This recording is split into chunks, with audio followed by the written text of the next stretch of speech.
What's up, guys? Hope you're having a great day. My name's iAlien, and today I will be discussing the top 5 tips and tricks to help you win every game as Survivor. So let's get into it.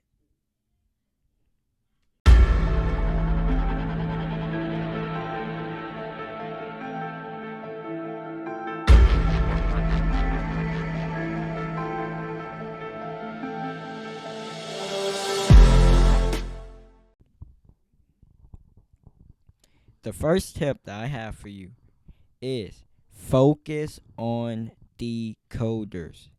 This may seem like the most simplest, straightforward, easiest tip in the world, but it is not.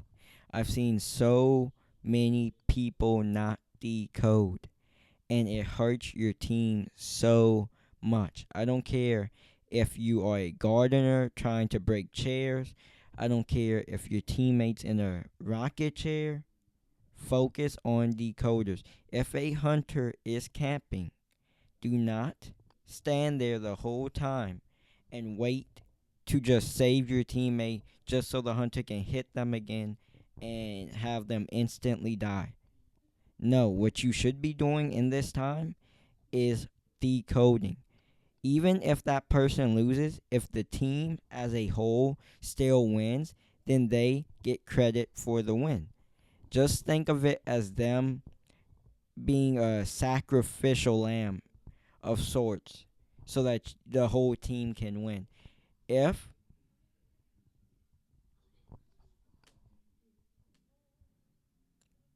the hunter will camp, that's what they do.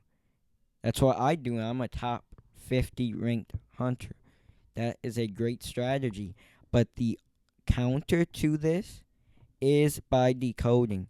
I will camp one survivor that I get, but by the time they actually will die or lose, there will only be like one cipher left. And this makes my job a lot harder. This is the best way to beat camping hunters. So remember, focus on decoding. And for the gardeners out there, decode. Do not waste your time breaking the chairs. Just decode. Or you could just pick a different character altogether. The second tip I have for survivors is to use pallets and windows to distract the hunter. One of the best strategies for beating a hunter is to have 3 people decoding and to have one person distracting the hunter. The person distracting the hunter can be a thief, a mercenary, a forward, or it could just be any survivor. I've been able to distract the hunter for long periods of time with medics, gardeners, whatever, just by using skill. The best way to distract the hunter is by using pallets and windows. Wait for the hunter to come and put the pallet on them, or just put a pallet, juke them. If you have a window, if you put down both pallets, wait for them to break one and go out the window. There's just so many strategies, so many ways to distract a hunter in this game, and the hunter will not leave you. By the time the hunter does leave you, he's already wasted like 2 minutes of his time, and maybe 2 or 3 ciphers have already been decoded. He will constantly chase you, trying to get you. But if you can get good at distracting the hunter, if you can use pallets, windows to full advantage, then you will win many more games. The third tip I have for you is more of an advanced one than the previous tips, but it is just, if not more, important and just as key as the others. If you want to win high ranked matches in Identity 5, you must know this tip. The tip is to wait to get hit before saving a teammate or to bait out a hit from a hunter. At first, this tip may seem pretty counterintuitive. Why would I want to get hit from the hunter? It doesn't make any sense. But the reason being is if you get hit by a hunter in the action of saving a teammate, you will be instantly down. If you get hit by the hunter in the action of doing anything, whether it is vaulting over a pallet or a window, or it is decoding or saving a teammate, you will be instantly down and you will have an effect on you called terror shock. You will get terror shocked, and what this means is instead of just being wounded and being able to take one more hit, you will now be instantly downed. If you get instantly downed when you are trying to save a teammate from a rocket chair, this basically means your team will not win the game. You are giving the hunter another survivor to put in a chair, and this is the worst case possible. So what you want to do is get hit before you start saving a survivor. Many survivors will go for a hit, and once you get hit, you get a speed boost. You take the speed boost from the hit, you save the survivor, and then you both run. This way, neither of y'all are downed, and both of you have escaped. This tip will win you so many more games in Identity 5. I've seen a hunter wipe out an entire team just because every single survivor tried to save their teammate and didn't wait to get hit. Also, if a survivor hits you, he has a cooldown. He has to kind of reload his weapon. Of course, not reloaded, but in a way reloaded. And this will take approximately 5-6 seconds. And while he's doing this, both of y'all will have more time to escape.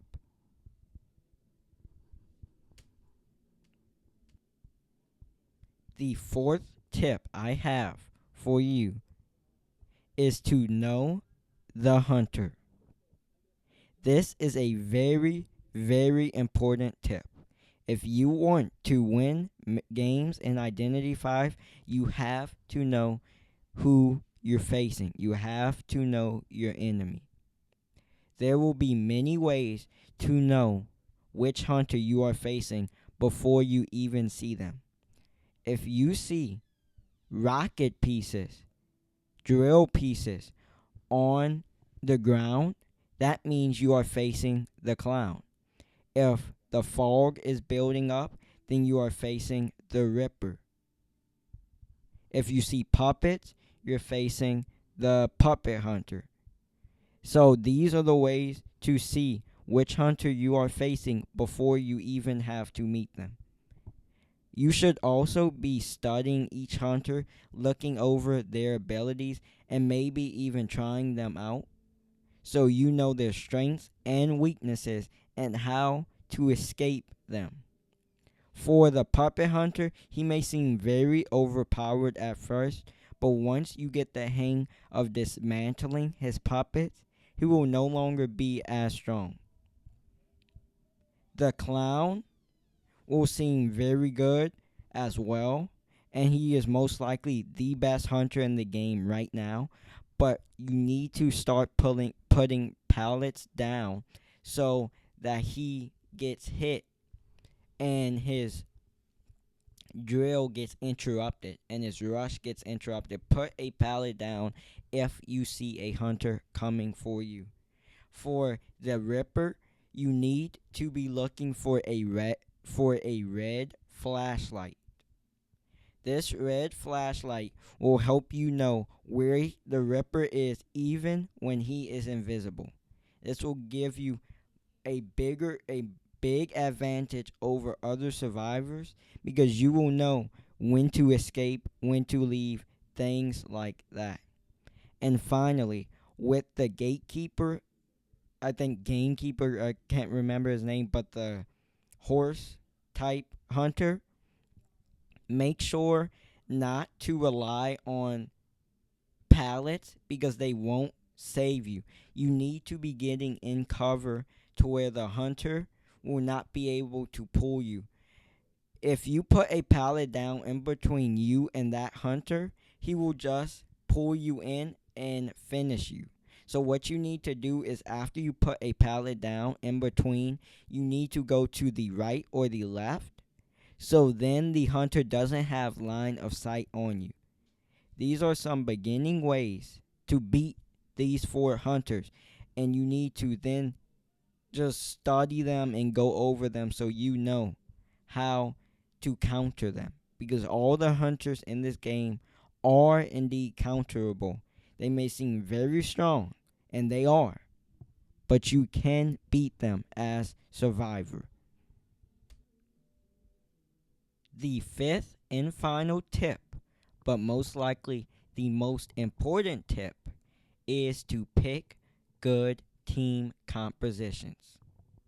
This means no lucky guys.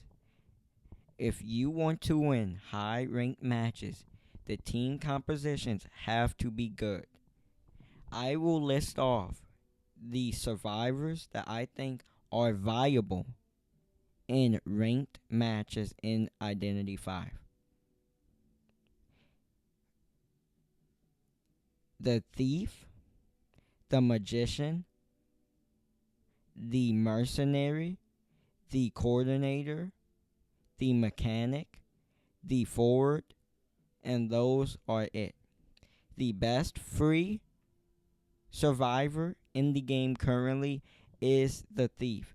His added obstacle vaulting speed really helps out, especially if you have the broken windows talent.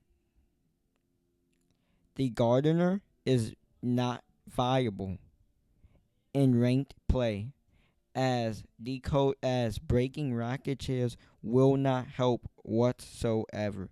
The medic is also not that good, neither is the lawyer. Most of the survivors that you can buy with clues will indeed be very good. They all have a role and you just have to figure it out. For example, the mercenary role is to distract the hunter. While the three other survivors are decoding, he can easily get away from the hunter and distract him. And all the ciphers will be decoded, and the hunter won't even have them. The coordinator's role is to save survivors. If a survivor gets put in a rocket chair and you have a coordinator on your team, she should be the one saving him. Her stun is very long with her flare gun, and most times, if you are good, you will survive after she does the flare gun. This is just some of the survivors and some of their roles, but there are many survivors that you can use in ranked play.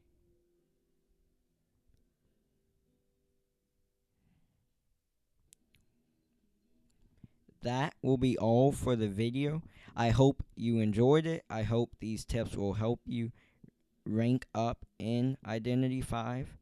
I've been grinding the game out recently. I became a top 50 hunter, and I was previously a top 200 to top 100 survivor. This game, I'm loving it. I'm enjoying it a lot. I hope you are too. If any of these tips helped you, please like the video. Please subscribe.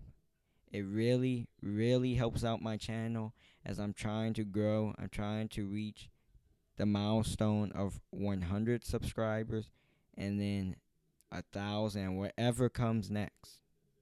I've recently changed the channel around a little bit, and It's been a long process. I've been taking breaks, but I'm happy for it.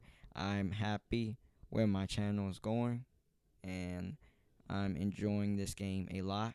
I'm loving making content for it, and that will be all. Bye.